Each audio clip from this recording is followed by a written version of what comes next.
Rádio. A rádio oficial de quem investe. Caio, bem-vindo novamente. Há um TC Consenso para a gente repercutir. A Vale embarca 30 ou 73 milhões de toneladas. É a manchete que os principais analistas ouvidos pela Mover, os especialistas, esperam encontrar ao final do dia, quando a mineradora vai divulgar a sua relação ou relatório de produção. Vamos com as informações. Esse talvez seja o assunto mais importante para a gente monitorar do ponto de vista corporativo neste 18 de julho. Por favor, a informação. Vamos lá então, Léo, exatamente esse aí que está no GC, o TC Consenso, Vale embarca 73 milhões de toneladas de respeito ao consenso da TC, que pode as informações virem em linha com ele, pode vir abaixo, pode vir acima, só no final do dia para a gente descobrir e amanhã com certeza fazer toda a repercussão. Agora o fato é, a segunda maior produtora global de minério de ferro deve registrar esses embarques de 73 milhões de toneladas no segundo trimestre de 2023, de acordo com o TC Consenso, com estabilidade em relação ao mesmo período do ano passado e alta de 30% ante o trimestre anterior. A produção de minério de ferro é estimada em cerca de 78 milhões de toneladas, o que deve permitir cumprir a meta anual sem grandes dificuldades, segundo a Genial Investimentos. Vamos para a cotação de momento dos papéis da Vale, que já saíram do leilão de abertura e saíram em queda, 0,43% de recuo na mínima intradiária, R$ 67,51. Esta mínima de Vale coincide com a mínima do Ibov, que recua 0,13%, toca 118.067 pontos, na iminência de perder a faixa dos 118 mil, o Ibovespa. Vamos ver, tem muito leilão rolando. Bruno Mazzoni, para além do gráfico, abre o microfone e traz pra gente os pontos mais relevantes de Vale 3, papel mais líquido da Bolsa Brasileira. É você, Brunão. Vamos lá, Léo. Vou trazer aqui, já estou compartilhando o gráfico mensal da Vale, que tem a ótica aí mais para você, investidor, né? Como é que a Vale está nesse momento no gráfico mensal, em suporte, sim. Tá? O momento do ano não é muito agradável para você esperar uma recuperação mais intensa de compra, como essas últimas grandes ondas azuis aqui. Não vejo agora sendo esse momento. Sempre que você olhar para a Vale e para o minério de ferro, o começo das grandes altas, principalmente pós-2020, pessoal, vocês vão enxergar aqui, e isso se dá geralmente no fim do ano, entre setembro e outubro, sendo o final das vendas, e aí essas compras se iniciando até março, abril, e aí março e abril já a realização e as vendas. Então isso aconteceu nos dois últimos grandes rallies aqui que eu trago para vocês, tá? Então nesse momento estamos no meio do ano, tá? Mas tecnicamente em suporte. Então há uma briga ali entre o preço, tecnicamente, e a sazonalidade não muito interessante. O que eu queria salientar é que a Vale, para pontos, pessoal, nesse segundo tri, hoje pós-pregão um dia importante, depois do resultado também, e a declaração do seu anúncio dos seus dividendos muito aguardados para agosto.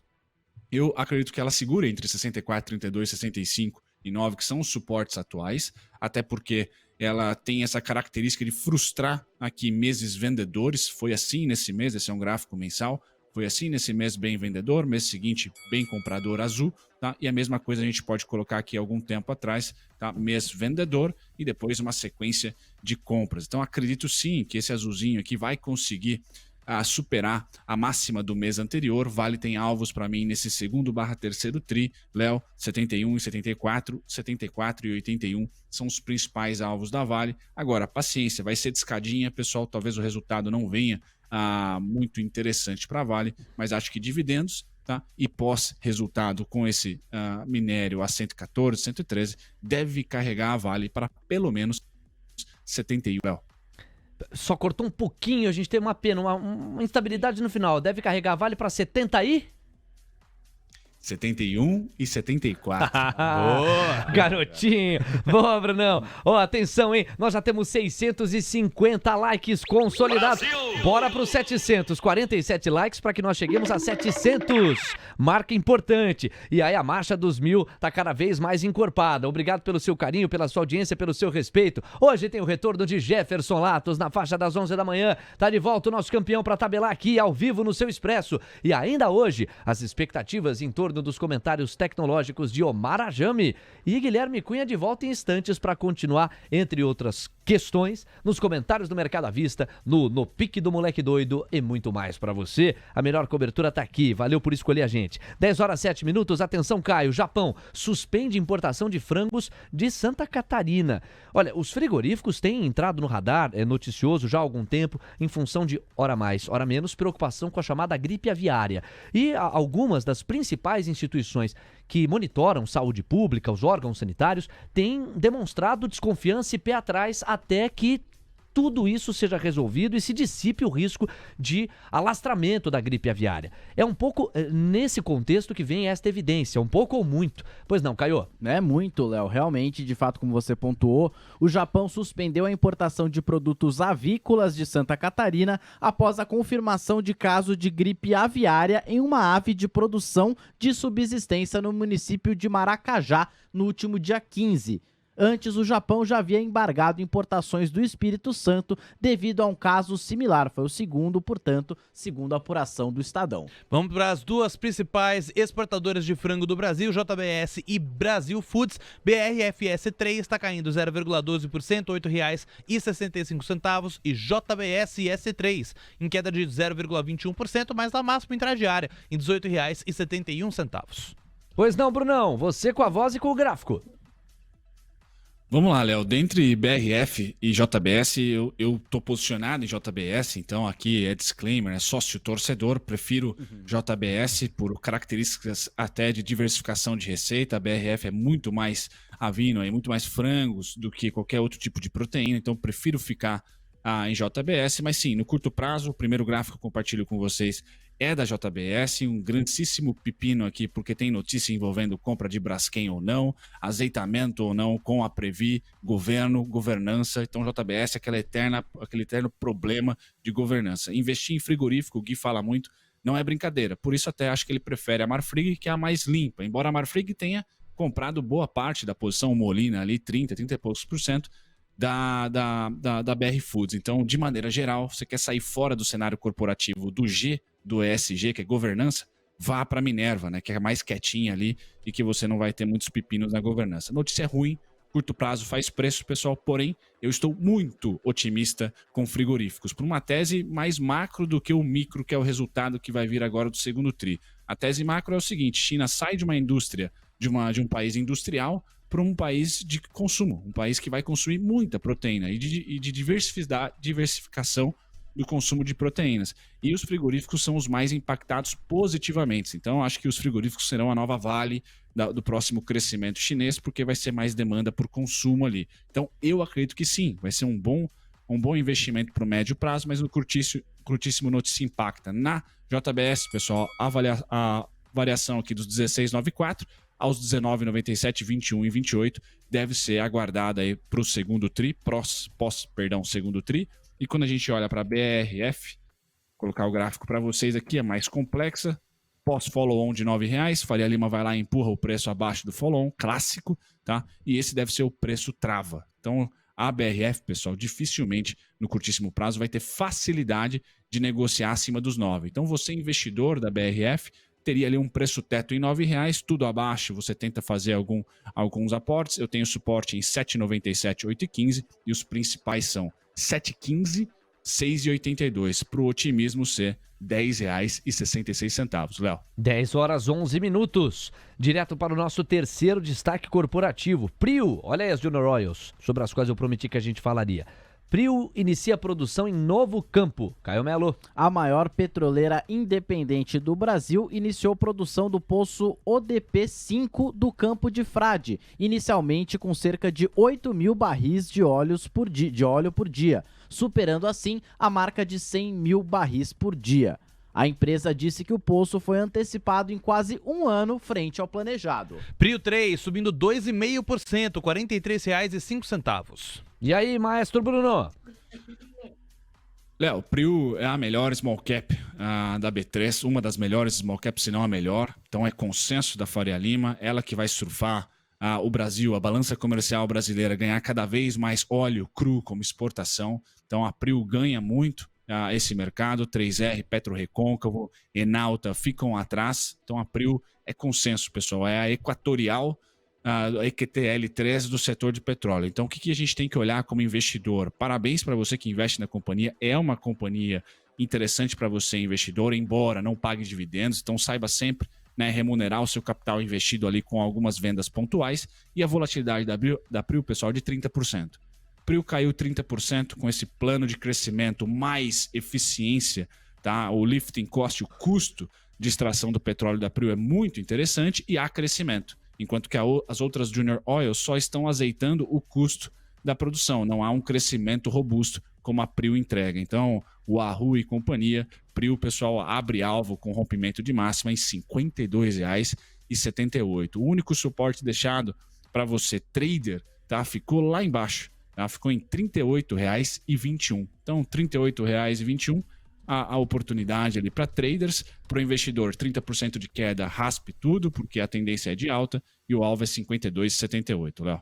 Boa, meu garoto, saímos então do campo das Junior Oils. Atenção porque tem informação, o Diego tá me chamando a atenção nas movimentações do à vista. Nós temos 10,13, o Ibovespa tá zerando as perdas, recua só 0,05%. O Indifut, se for o grande visor e o grande futuro, tá caindo 0,33. Vamos ver para onde o à vista vai, vamos ver. Moeda americana avançando 0,09%, R$ 4,824. A curva de juros caindo 3 pontos base em média. Alô, Diego Kerber, informação. Ó, eu ia trazer a informação do leilão de Dexco, só que eu sofri um olé de Dexco porque ela saiu agora de leilão, agora tá caindo 0,65%, R$ 7,59. Tava tendo leilão por oscilação máxima dentro do dia, mas agora já saiu desse leilão. É o elástico, né, do Ronaldinho. Olha pumba, né? Tava pra lá, veio pra cá. Tá bom. 10 horas 14 minutos, tem complemento? Só mais um complemento, Léo, porque saiu essa informação agora lá no painel Mover Pro com relação ao Boletim Focus, a divulgação dele. O próximo Boletim Focus vai ser excepcionalmente divulgado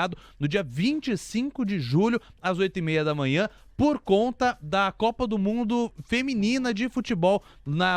A Seleção Brasileira vai estrear no dia 24, portanto, não vai ter divulgação do Boletim Focus no dia 24, vai sair no dia 25, no dia seguinte. Os jogadores econômicos selecionados sairão no dia 3 de agosto, às 2h30 da tarde, também informação do BC. Isso vai se dar porque vai ser ponto facultativo para os servidores federais. Sim. Em função disso, você vai ter alguns reajustes, entre os quais esse. Então, a divulgação do Boletim Focus, excepcionalmente, não vai se dar na próxima segunda-feira, dia 24, mas sim na terça-feira, dia 25.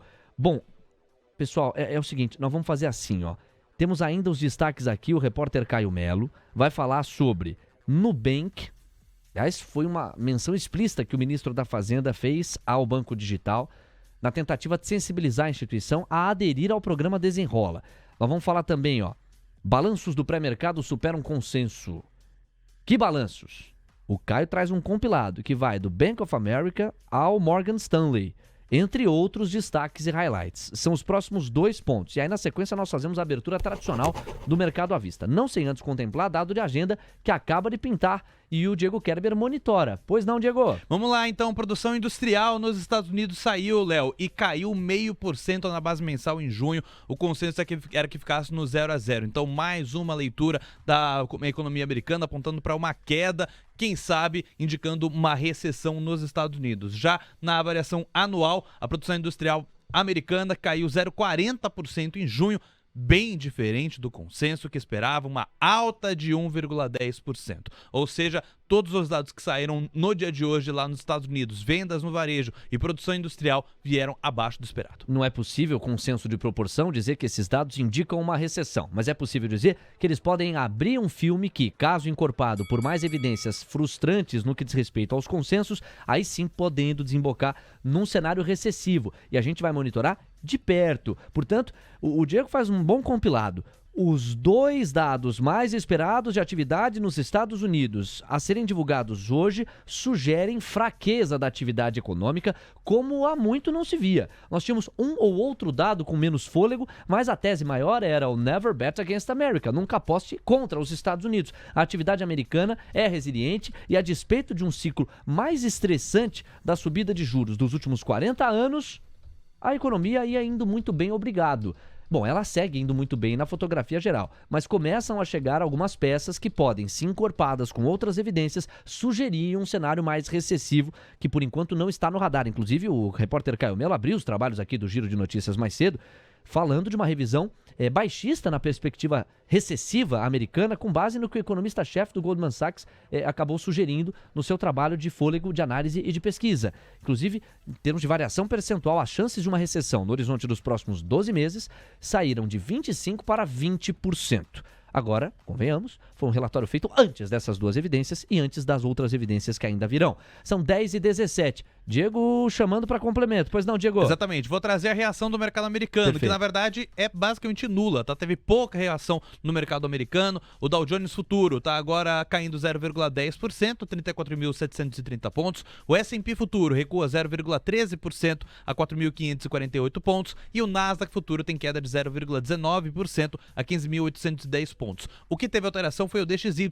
Ele voltou a dar uma encorpada no viés baixista, chegou a cair mais de 0,15%, mas agora tá voltando, tá? Agora tá estressando, tá caindo 0,07%, melhor dizendo, 99,81 pontos. Então vai arrefecendo o viés baixista neste momento, o índice dólar. Curva de juros lá nos Estados Unidos está deste modo. Os yields de 10 anos estão desidratando 4 pontos base e meio para 3,76% ao ano, enquanto os yields de 2 anos estão em queda de 5 pontos base para 4,69% ao ano. Enquanto isso, o petróleo Brent segue zerado, 0,0%. Neste momento ele estava caindo 0,01, mas aí ele zerou, então tá em $78,50. Meu garoto. Outro olé, pois é, o mercado tá dando garrincha pra cima de mim.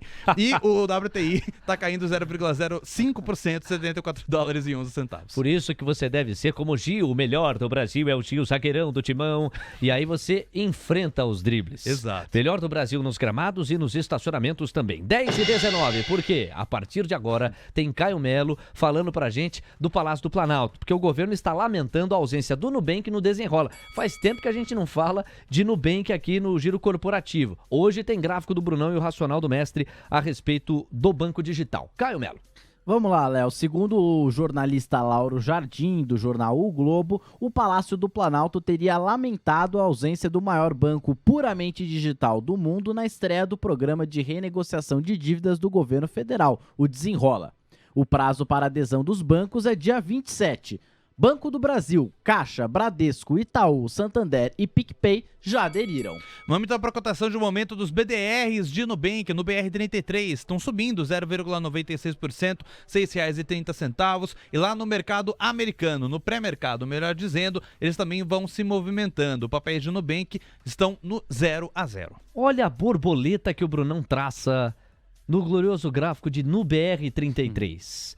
O bater das asas de uma borboleta pode impactar muito o planeta. É aí que vem o efeito borboleta, não é verdade? Então o que é que o bater das asas do Nubank pode promover? Explica graficamente por qual razão você traça essas regiões, esses prismas todos. Pois não, Bruno Mazzoni? Ah, é só pra gourmetizar, viu, Léo? Não tem nada de demais aqui.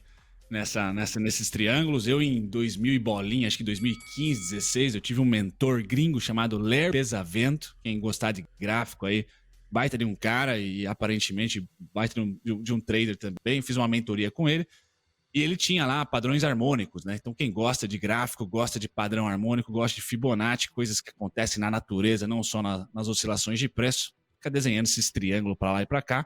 Mas é basicamente para dizer para vocês, pessoal, que o Nubank, temos técnicos, tá? Tomara que ele faça essa adesão nesse programa tão importante aí para quem sofre mais com dívidas, principalmente dívidas pequenas e no varejo. Isso vai ajudar um bom chunk da nossa economia. O Nubank tem suporte em $6 aqui, 600 centavos, perdão, a 5,63, 7 e os alvos da borboleta são lá em 8,60, 9,17. Vejo o Nubank ainda em tendência de alta. Tem um pequeno pedágio aqui, deixa eu só ver que preços são. Então os alvos, pessoal, não são nos 8,60 e nos 9,17 por curto prazo, e sim nos 7,17, 7,41. Suportes 6,6, 5,63 e 5,10, Léo. Por isso a borboleta aí no gráfico. Boa, meu garoto. 10h21. Olha, para fechar, Vamos a um saldo aqui geral da temporada de balanços nos Estados Unidos, sob a luz dos resultados que foram divulgados ao longo das últimas horas. O repórter Caio Melo, Brunão, vai trazer um passeio pelo Bank of America, pelo Morgan Stanley, também pelo Bank of New York Mellon, entre outros.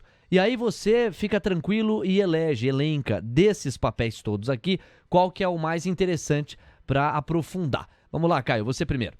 Vamos lá, Léo. Ao longo do programa a gente até deu as informações, algumas até mereceram urgente do painel Mover Pro, mas eu fiz aqui esse compilado do balanço do pré-mercado americano, de tudo que saiu, e saiu tudo que estava prometido para informar os nossos ouvintes. O lucro do Bank of America cresceu no segundo trimestre, apoiado pela alta de juros nos Estados Unidos, enquanto seu braço comercial se saiu melhor do que o esperado.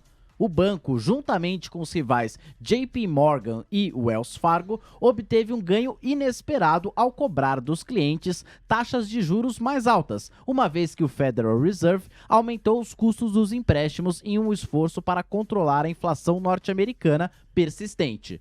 A receita líquida de juros do Bank of America cresceu 14%, chegando a 14,2 bilhões de dólares no segundo trimestre. O lucro líquido aplicável aos acionistas ordinários do Bank of America subiu para 7,10 bilhões de dólares, ou 88 centavos por ação, nos 3 meses encerrados em 30 de junho. Vamos para outras informações aqui. Morgan Stanley divulgou lucro por ação de $1,24 no segundo trimestre, 1 centavo acima da estimativa dos analistas. Receita trimestral foi de 13,5 bilhões, maior que o consenso de 13,03 bilhões de dólares. Bank of New York Mellon divulgou lucro por ação de $1,30, 8 centavos acima do consenso. A receita trimestral foi de 4,45 bilhões de dólares, contra o consenso de mercado de 4,37. Lockheed Martin divulgou lucro por ação de $6,73, 28 centavos acima da estimativa dos analistas. A receita foi de 16,7 bilhões de dólares, contra o consenso de 15,92 bilhões. Já o The Charles Schwab divulgou lucro por ação de 75 centavos no segundo trimestre, 3 centavos acima da estimativa. A receita trimestral foi de 4,66 bilhões de dólares, contra o consenso de mercado de 4,63 bilhões. Vamos então para a cotação de pré-mercado de todos esses bancos citados pelo Caio Melo, começando com Bank of America, que está subindo 2,04% antes da abertura do mercado à vista por lá, em $30 cravados. No caso do Morgan Stanley, é um avanço de 1,31% no pré-mercado, $87,50. Charles Schwab subindo 8,71%, uma senhora alta, $63,70. O Lockheed Martin está subindo 1,09% a $475,17. E para fechar, Bank of New York Mellon, que é o único que cai, 0,64% de recuo no pré-mercado a $43,26. 10 horas 25 minutos. Brunão, de todos esses highlights para a gente mergulhar de vez no mercado à vista aqui no Brasil, qual o papel que você coloca? Bank of America Corporation, é o gráfico semanal.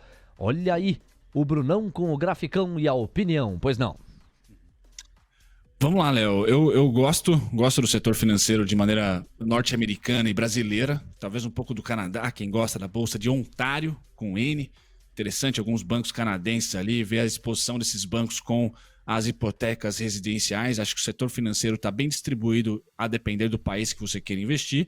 E nos Estados Unidos, o que é o mais interessante para esse segundo TRI, que eles chamam lá do resultado dos millennials, né, da geração millennial, que todos os analistas colocaram as projeções para baixo. Então vocês sempre vão ver aqui, ou tendem a ver, o reportado azulzinho ser maior do que o cinzinha em lucro por ação, ou no lucro na receita líquida, etc. E no Bank of America foi isso que aconteceu. Então tinha lá uma estimativa, foi reportado um pouquinho acima, e aí o pessoal já coloca preços lá em $34, em $49, já tem bastante analista otimista no pós-resultado, mas por quê? Porque as estimativas estavam lá embaixo. O Bank of America, pessoal, no gráfico deixou aqui suporte em 28,40, tá? Em 27,43, e um alvo, né, o principal alvo aqui em 32,42, 33,84. Então vejo que sim, tem a chance de continuar ainda em uma tendência não mais continuar numa tendência de queda, E os bancos nos Estados Unidos devem ganhar a tendência lateral, o que eu vejo diferente dos nossos bancos aqui pela característica da nossa indústria.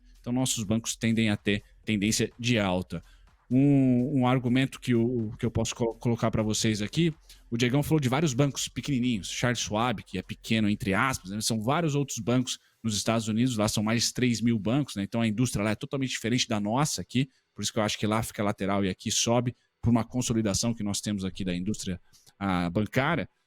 Tem um ETF, que é aquele que simplesmente foi dizimado depois da quebra do Silicon Valley Bank, né? Foi esse candle aqui, o ETF é o KRE, que só pega bancos regionais. Então, se você quer aventura, se você quer volatilidade, vale a pena você olhar esse ETF aqui, porque ele tem a maior volatilidade dentre os bancos KRE, que vem subindo e está subindo também no pré-mercado, sinal que tá gostando aí dos resultados corporativos do segundo tri. TC Rádio, a rádio oficial de quem investe.